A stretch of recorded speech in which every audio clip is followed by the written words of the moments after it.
My wife forced me to apologize to her rich best friend at a public dinner, so I told one truth that destroyed her entire empire overnight.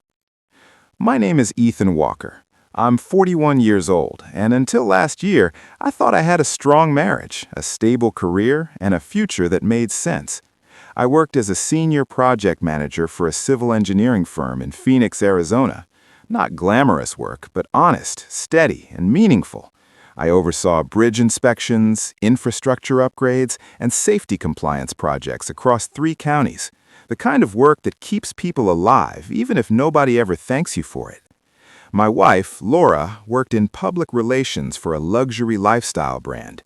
She loved nice restaurants, polished social circles, and being surrounded by people who looked successful. We had been married for 7 years. No kids yet. We kept saying we were waiting for the right time. Looking back, the right time was probably never coming.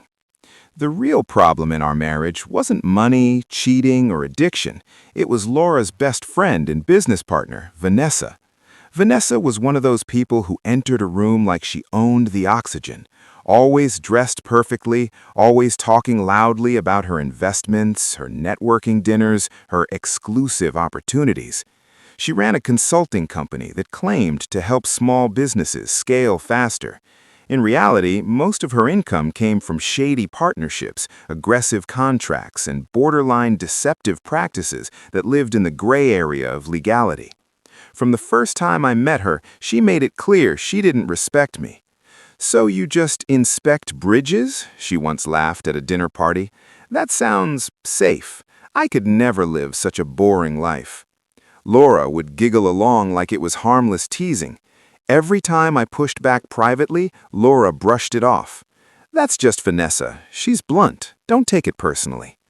Over time, Vanessa's comments became sharper and more humiliating. She mocked my clothes, my car, my job, even my quiet personality. At social events, she'd introduce me as Laura's husband, the bridge guy, like I was a novelty item instead of a professional with 2 engineering licenses and 15 years of experience. The worst part wasn't Vanessa. It was Laura never defending me, not once. She always chose comfort over loyalty, silence over respect.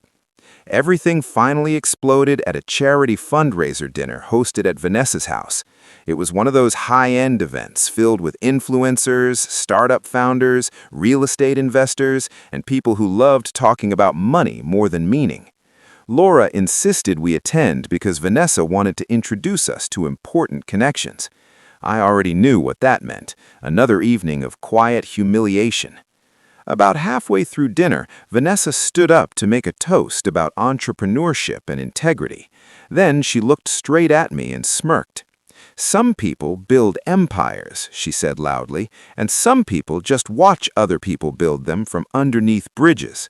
Laughter rippled across the table. My face burned. Laura squeezed my arm, not in support, but as if warning me not to react. Something inside me snapped. Calmly, I stood up and said, "Since we're talking about integrity, maybe everyone should know where Vanessa's real money comes from."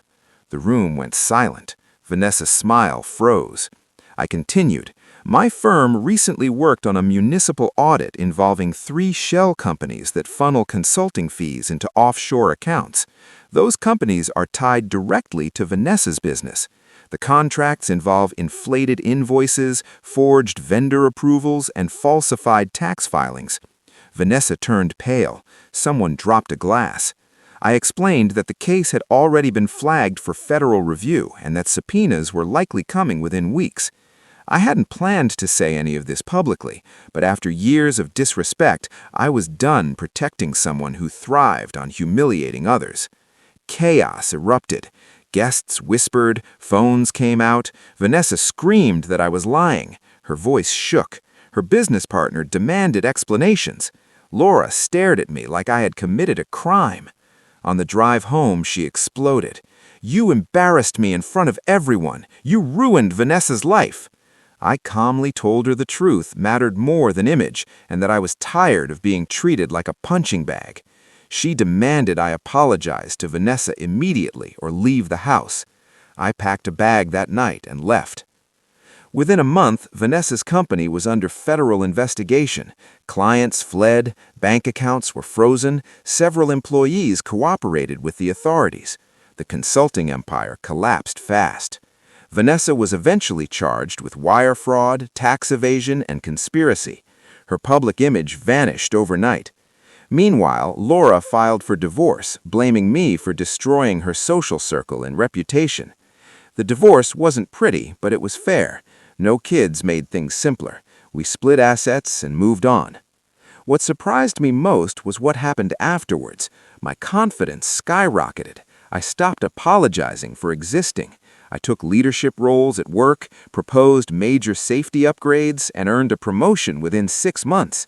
I started dating again and eventually met Hannah, a structural designer who actually respected what I did. She loved hearing about bridges, load calculations, and disaster prevention systems. She saw value where others saw boredom. A year later, I ran into Vanessa's former assistant at a coffee shop. She told me Vanessa had accepted a plea deal and was facing several years in prison. Her luxury lifestyle was gone. Her reputation was destroyed. The same woman who once mocked honest work now couldn't even open a bank account without supervision. Sometimes karma doesn't arrive loudly. Sometimes it waits patiently until the truth has nowhere left to hide. I didn't destroy anyone's life that night. I simply stopped protecting lies, and in doing so, I finally saved my own.